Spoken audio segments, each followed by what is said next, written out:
नमस्कार साथियों, आप सभी को स्ट्राइड सन क्लास में तहे दिल से स्वागत करता हूं। तो आज मैं फिर से आपको क्लास 6 का वीडियो और पार्ट 2 वीडियो मैं इतिहास का लेकर आ गया हूं। तो आज का हमारा टॉपिक बहुत इम्पोर्टेंट होगा, तो वीडियो को आप अंत तक बने रहे ताकि आपको ये पूरी टॉपिक समझ में आए। कल मैंने आपको बताया था कि लोग जो है कहाँ रहते थे। मैंने आपको बताया था लोग जो है नदी घाट के किनारे जो है आसपास ज्यादातर रहते थे, समुद्री तट के आसपास क्या रहते थे। और वो मैंने आपको बताया था मुख्य रूप से कि वो खेती किसका करते थे। तो मैंने आपको बताया था कि गेहूं का और जौ का जो है खेती जो है करते थे। फिर मैंने आपको बताया था लोग जो है अखेट भी करते थे। अखेट मतलब कृषि, आपका शिकार भी करते थे। इस प्रकार बातें बताई थी। आज हम देखेंगे पहली बात जो है, आप आगे के लाइन में कोई एनसीईआरटी का रीड करेंगे तो उसमें लिखा हुआ है क्या कि मतलब आप जो है सिंधु नदी के आप एक बार मैप पर नजर डालेंगे। तो सिंधु नदी की जो किताब है उसमें मैप पर आप नजर डालिएगा तो नजर वाली बात क्या मिलेगी। तो ये है भाई साहब सिंधु नदी। ये क्या है, मानिए सिंधु क्या है, नदी, ठीक है। इसको इंडस रिवर भी कहते हैं। इंग्लिश में क्या बोलेंगे, इंडस रिवर। क्या बोला जाएगा, इंडस रिवर कहा जाएगा सिंधु नदी। तो सिंधु नदी जो है ना, इसे पूछा जाएगा कि सिंधु नदी की जो है सहायक नदियां कौन है। सहायक नदियां कौन है। सबसे पहले ये जानते हैं हम कि सहायक नदी किसे कहती है। तो सुनिएगा जरा ध्यान से। जो छोटी छोटी नदियां एक बड़ी नदिया में जाकर मिल जाती है उसे सहायक नदियां कहते हैं। जैसे मान लीजिए कि आपका एक नदी थी, ये क्या था जी, नदी। ये बड़ी नदी थी, ये क्या थी, बड़ी। और इधर से आकर कुछ छोटी नदियां मिल गई, एक दो गो, ठीक है। और फिर इधर से आकर छोटी नदी आकर का जी मिल गई। तो जो मिल रही है ना, इसी को सहायक नदी कहेंगे। इसी को क्या कहेंगे जी, सहायक नदी कहेंगे। क्या कहेंगे, सहायक नदी। क्लियर है, सहायक नदी किसे कहते हैं। एक बड़ी नदी में छोटी नदी आकर मिल जाती है तो छोटी नदी को ही सहायक नदी कहते हैं। सहायक नदी मतलब सहायता करने वाली। कौन नदी, सहायता। अब जैसे मान लो ये नदी है, ये नदी का पानी जा रहा है, ठीक है। अब इधर से कोई नदी आ गया, फिर इधर से नदी आ गया। अब नदी का पानी ज्यादा हो जाए कम हो जाएगा, क्या हो जाएगा, ज्यादा। पहले से तो नदी है ही, अब इधर से और नदी आके मिल गई पानी, इधर से और आके मिल गया, तो नदी का पानी क्या होगा जी, ज्यादा। तो सहायक नदियों के मिलने से नदी का पानी क्या होता है, ज्यादा हो जाता है। क्या होता है, ज्यादा। अब देखो जी, तो आप समझ गए कि जो छोटी नदियां एक बड़ी नदी में मिल जाती है तो उसे सहायक नदी कहते हैं। क्लियर है। अब देखो साहब, जैसे ये सिंधु नदी के सहायक नदी, तो ये देखो इलाका बताता हूँ। ऊपर को बोलते हैं उत्तर, क्या बोलते हैं, उत्तर। और नीचे का होता है दक्षिण, और इधर का होता है पश्चिम। क्या होता है जी, पश्चिम। इधर का था जी पश्चिम, और इधर का था जी पूरब। इधर का था जी। तो पूछेगा पेपर में कंपटीशन एग्जाम में कि सिंधु नदी के पश्चिम से कौन सहायक नदियां जुड़ती है। तो काबुल और कुरैन। काबुल और कुरैन। कौन जी, काबुल और कुरैन। काबुल और कुरैन। काबुल और क्या जी, काबुल और कुरैन। तो सिंधु नदी के पश्चिम से कौन सहायता करती है, काबुल और कुरैन। सिंधु नदी को पश्चिम दिशा से कौन सहायता करती है, काबुल और कुरैन। कौन जी, काबुल और कुरैन। सिंधु नदी को पश्चिम से, कहाँ से, पश्चिम से हेल्प कौन कर रही है, कौन जी, काबुल और कुरैन। फिर पूछेगा कि सिंधु नदी को पूरब से कौन सहायता करती है, कौन सहायक नदी है। पूरब भी सहायक नदी है, कौन सी है, तो झेलम चिनाब। दूधू को पढ़िए, झेलम चिनाब। क्या सुना, रावी सतलज ब्यास। तो झेलम चिनाब, पूरब से कौन नदी आती है, झेलम चिनाब रावी सतलज ब्यास। क्या नाम है, झेलम चिनाब रावी सतलज ब्यास। ये सारी नदियां क्या आती है, आपका जुड़ती है कहाँ से, पूरब दिशा से। किस दिशा से, पूरब दिशा।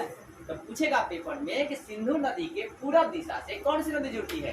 तो कौन सी नदी, झेलम चिनाब रावी सतलज ब्यास। आप इस चीज को मैप में भी किताब में देख सकते हैं और आप वीडियो में भी देख सकते हैं। तो देखो साहब, अब है क्या, देखो इन नदियों का। अब एक और बात सुनना ध्यान से कि पूछा जाएगा कि सिंधु नदी की सबसे छोटी नदी कौन है।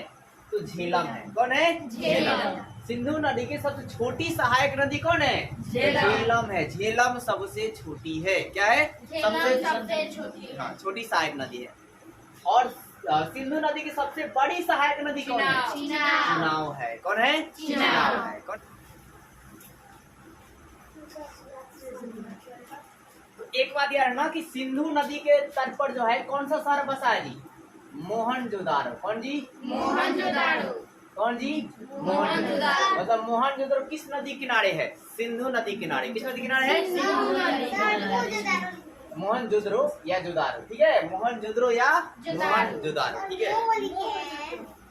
अच्छा, मोहनजोदड़ो नहीं लिखे हैं, तैयार है ना। सिंधु नदी के किनारे जो है ना कौन सा शहर है? सिंधु नदी किनारे कौन सा शहर है जी? तो मोहनजोदड़ो। मोहनजोदड़ो किस नदी के किनारे है? मोहनजोदड़ो किस नदी किनारे था? सिंधु नदी के किनारे। मोहनजोदड़ो क्या जी? मोहनजोदड़ो किस नदी किनारे था जी? सिंधु नदी के किनारे। और सिंधु नदी जो है ना, ध्यान देना विद्यार्थी, कहाँ है अभी वर्तमान में? पाकिस्तान में। कहाँ जी? पाकिस्तान, ठीक है। अब मोहनजोदड़ो, ठीक है। अब देखो साहब, ध्यान देना, अब अलग बात करते हैं। मोहनजोदड़ो की पूछेगा ना, मोहनजोदड़ो की खोज के कैले रहे? मोहनजोदड़ो खोज कौन किया था? तो यार ना, राखल दास बनर्जी। कौन के थे? मोहनजोदड़ो के खोज के किया था? कब किए थे? 1922 में। कब किए थे? 1922 में। कब किए थे? क्लियर है इतना? तो फिर से एक बार देख लो कि सहायक नदी किसे कहते हैं? जो बड़ी नदियों में छोटी नदी आकर मिल जाती है उसे सहायक नदी कहते हैं। जैसे सिंधु की सहायक नदी कौन कौन है? पूरा नाम बता दे सकते हैं? झेलम, चिनाब, रावी, क्या जी? सतलज, ब्यास। ये पूरा दिशा से सहायता करती है। और पश्चिम से कौन जी? काबुल और पूरब सहायता करती है। अब देखो साहब, इन नदियों किनारे जो है 4700 साल पहले फले फूले, मतलब आपका नगर क्या हुआ? फला हुआ नगर। तो आप कहेंगे नदियों किनारे जो है ना, जो नगर था भाई साहब, नगर, तो नगर कब फला फूला? 4700 साल पहले। पूछा जाएगा इन नदियों किनारे नगर कब फले फूले? 4700 साल पहले। फले फूले मतलब आदमी जो है आने न लगा, बसने लगा, ठीक है। अब है क्या कि वहाँ विकास कब हुआ? नगरों का विकास कब हुआ? तब 2500 साल पहले। क्या विकास हुआ जी? 2500 साल। पूछा जाएगा कि नदियों किनारे, सिंधु नदी घाटी किनारे जो है नगरों का विकास कितना साल पहले हुआ? तब 2500 साल पहले हुआ। और किस सभ्यता का विकास हुआ था? यार ना, सिंधु घाटी सभ्यता का विकास हुआ था। इंग्लिश में इंडस वैली सिविलाइजेशन का विकास हुआ था, या इसका और दूसरा नाम क्या है? तो हड़प्पा सभ्यता का विकास हुआ था। इस सभ्यता का विकास था हड़प्पा। पूछा जाएगा आपसे कि सिंधु घाटी मतलब आपका है क्या कि 2500 साल पहले जो है किस सभ्यता का विकास हुआ था? तो सिंधु घाटी सभ्यता का विकास हुआ। किस सभ्यता विकास होता? सिंधु घाटी सभ्यता। अब सिंधु घाटी नाम क्यों आ रहा है? क्योंकि साहब सिंधु नदी के आसपास जो सभ्यता बसी थी ना, उसी को कहा गया सिंधु घाटी सभ्यता। ये आगे भी हम लोग देखेंगे क्लासों में।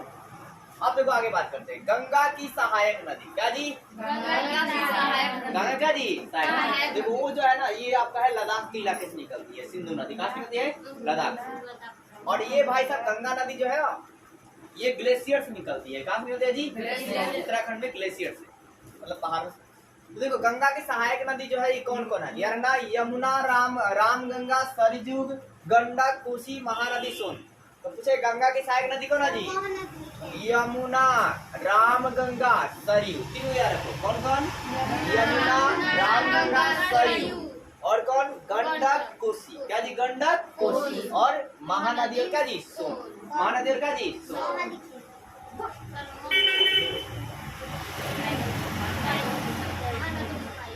तो आपका है क्या ध्यान है? मेरा क्या जी? गंडक, कोसी और क्या जी? महानदी। क्या जी? महानदी और क्या जी? सोन है। याद रहेगा यमुना, रामगंगा, सरयू। क्या याद किया? यमुना, रामगंगा, सरयू। और गंडक, कोसी और क्या जी? महानदी। और क्या जी? सोन। फिर गंगा की सहायक नदी कौन है जी? चंबल और बेतला। चंबल और क्या जी? बेतला। ये पहले ही आपका मिल जाती है, इसलिए इसको बोलते हैं उप सहायक नदी। तो पूछेगा कि गंगा की उप सहायक नदी कौन है? चंबल और बेतला। चंबल और क्या जी? वही बेतवा। तो गंगा की उप सहायक नदी कौन है जी? चंबल और बेतवा। चंबल और क्या जी? बेतवा। और गंगा की सहायक नदी कौन है? यमुना, रामगंगा, सरयू, गंडक, कोसी और क्या जी? महानदी और सोन। अब आगे बात, गंगा नदी के दक्षिण में प्राचीन काल में एक इलाका था जिसका नाम क्या था जी? मगध। क्या नाम था? मगध। और मगध आप याद रखना कि मगध देखो आपका है क्या ना, एक 16 महाजनपद था। क्या था जी? 16 महाजनपद। अब ये महाजनपद कैसे बनता है? तो देखो पहले होता है कबीला, कबीला में कुछ लोग रहते हैं, और फिर कबीला से मतलब होता है एक थोड़ा और बड़ा बन जाता है तो जनपद बन जाता है। क्या होता है? जनपद। मतलब ऐसे मान लो जन से बनेगा जनपद, क्या बनेगा? जनपद, और जनपद से बनेगा महाजनपद। और महाजनपद कितने थे? तो 16। कितने थे जी? 16 थे। कितने थे? 16 थे। और 16 महाजनपद में सबसे मजबूत और पावरफुल महाजनपद कौन था? तो था मगध था। क्या था जी? मगध। कौन था जी? मगध। मगध वर्तमान में किस इलाका में आता है? कहाँ जी? बिहार। कहाँ है? बिहार। तो बिहार जो है ना पहले जो आपका था बहुत ही मजबूत था, पावरफुल था, स्ट्रॉन्ग था, लेकिन आज के देश में सबसे पिछड़ा राज्य कौन है? बिहार। समझे? सबसे पहले पहला स्टेट बिहार था ना, मतलब स्टेट नहीं, पावरफुल था, समृद्ध था, पैसा वाला था, धनी वाले था। ठीक है, राजा ही वाले। तो देखो आपका है क्या, राजा जो था मगध के क्या थे? सबसे क्या था जी? पावरफुल। क्या था जी? पावरफुल। और एक और बात करना, मगध की राजधानी क्या थी उस समय? मगध की कैपिटल क्या थी? राजधानी क्या थी? यार गिरिवीज। क्या जी? गिरिवीज या राजगिरी? गिरिवीज है क्या जी? गिरिवीज या गिरिवीज क्या थे जी? और मगध में ये शासक मतलब थे, ठीक है, घनानंद थे, ठीक है, चंद्रगुप्त मौर्य थे, ये सब यहाँ पर क्या थे? शासन किए थे। अब देखो लोग आपदाओं से बचने के लिए चारा के तलाश में और काम के तलाश में क्या करते हैं? यात्रा करते हैं। मतलब एक जगह से दूसरा जगह जाते हैं। लोग एक जगह से दूसरा जगह कहाँ जाएगा? मान लीजिए आप देखे हैं गांव देहात में, मतलब आज भी देखते होंगे, पहले भी होता था कि लोग जो है क्या, देखिए सुबह आपके पापा मतलब कुछ लोग होते होंगे तो शहर कहाँ जाते हैं? तो काम उम करने के लिए जाते हैं ना जी, ठीक है। और कुछ लोग मतलब घर से बाहर कहाँ जाते हैं? तो घास भूसा काट के लेके आने के लिए आते हैं, तो मतलब गाय को खिलाए होंगे, उसी को चारा बोलते हैं। क्या होते हैं? चारा। क्या बोलते हैं घास भूसा को? चारा। और फिर क्या देखो, मान लीजिए कहीं भूकंप आ गया तो वहाँ रहिएगा नहीं, वहाँ से क्या करेंगे जी? भागेंगे, दूसरे जगह जाएंगे। ठीक है, मान लो यहाँ बहुत ज्यादा कोरोना आ गया, तो कैसे कोरोना आया था? तो लोग जो है टाउन से क्या करते हैं? भाग के और अपने गाँव में जी क्या जी जा रहे हैं। तो है क्या, वही बात है कि लोग आपदाओं से बचने के लिए, आपदा मतलब जानते हैं? आपदा मतलब भूकंप, सुनामी, आतंकवादी सबको आपदा कहते हैं। क्या बोलते हैं? आपदा कहते हैं। ठीक है, आपदा किसे कहते हैं? तो भूकंप को, सुनामी को, ठीक है, बाढ़ को, सुखाड़ को आपदा कहा जाता है। क्लियर है? तो लोग आपदाओं से बचने के लिए, मतलब वही खतरा से बचने के लिए और क्या, चारा के तलाश में और काम के तलाश में क्या करते थे जी? यात्रा करते थे। और आज भी लोग जो है यात्रा करते हैं। बोले वीडियो थे बस आज के लिए इतना ही। नेक्स्ट वीडियो में नेक्स्ट टॉपिक। वीडियो अच्छी लगी तो वीडियो को लाइक कीजिए, चैनल को सब्सक्राइब कीजिए, घंटी भी बजा दीजिएगा। हाँ घंटी भी बजा दीजिएगा।